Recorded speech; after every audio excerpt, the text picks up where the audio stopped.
Dans les eaux douces de Floride, nage un animal bien plus massif que l'alligator. Pour l'apercevoir, il faut avoir les yeux bien ouverts et scruter attentivement la surface de la rivière de cristal, comme on l'appelle ici. On peut en voir toute la journée, mais tôt le matin, on aura plus de chances de s'en approcher. En naviguant un peu plus loin dans la rivière, Il y en a un là-bas à la surface. une courbure à la surface de l'eau attire notre attention. Et soudain, devant nos yeux, toute une famille de lamantins. Il y en a un juste ici. Ouais. Je pense que vous l'apercevez pas trop. On voit juste une petite silhouette à la surface de l'eau et on va plonger pour aller les voir d'un peu plus près.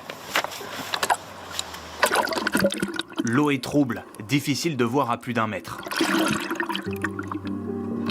Brusquement, un lamantin nous frôle. Et quelques instants plus tard, un autre passe si près qu'il manque d'emporter avec lui la sangle de notre caméra. Leur grande nageoire caudale leur donne des allures de sirène, avec un léger embonpoint tout de même. Impressionnants mais parfaitement inoffensifs, ces mammifères sont surnommés les vaches des mers. Voici pourquoi. Un lamantin mange quotidiennement l'équivalent en algues de 10% de son poids.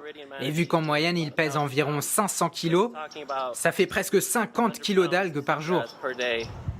Problème, la région a beau être encore le paradis des animaux, comme les pélicans ou les dauphins, les lamantins, eux, disparaissent à une vitesse alarmante.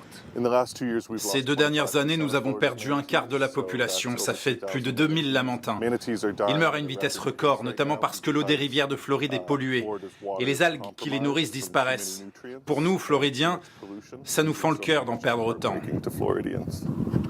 Moins de nourriture, les lamantins ne sont pas épargnés non plus par les hélices de bateaux et les hivers plus rudes en Floride ces dernières années. Quand l'eau est inférieure à 20 degrés, les lamantins survivent difficilement. D'ailleurs, ce jour-là, dans ce centre de soins pour animaux, les vétérinaires viennent de récupérer un jeune spécimen victime d'hypothermie. Sa peau est couverte d'engelures. Elle reçoit un traitement quotidien pour soigner ses blessures. Les lamantins guérissent bien plus vite qu'il n'y paraît. Sa peau est déjà en meilleur état. Quand elle est arrivée ici, ses taches foncées recouvraient presque entièrement son corps. Chaque semaine, plusieurs lamantins sont transportés ici. La plupart du temps, ils sont affamés ou blessés par des hélices de bateau. Dans ces bassins, ils retrouvent des forces grâce à des soins et une nourriture abondante. De la salade, visiblement très appréciée.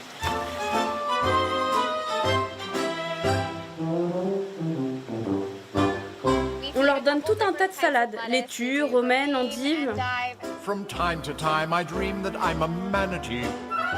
La plupart des lamantins soignés ici sont ensuite réintroduits dans la nature.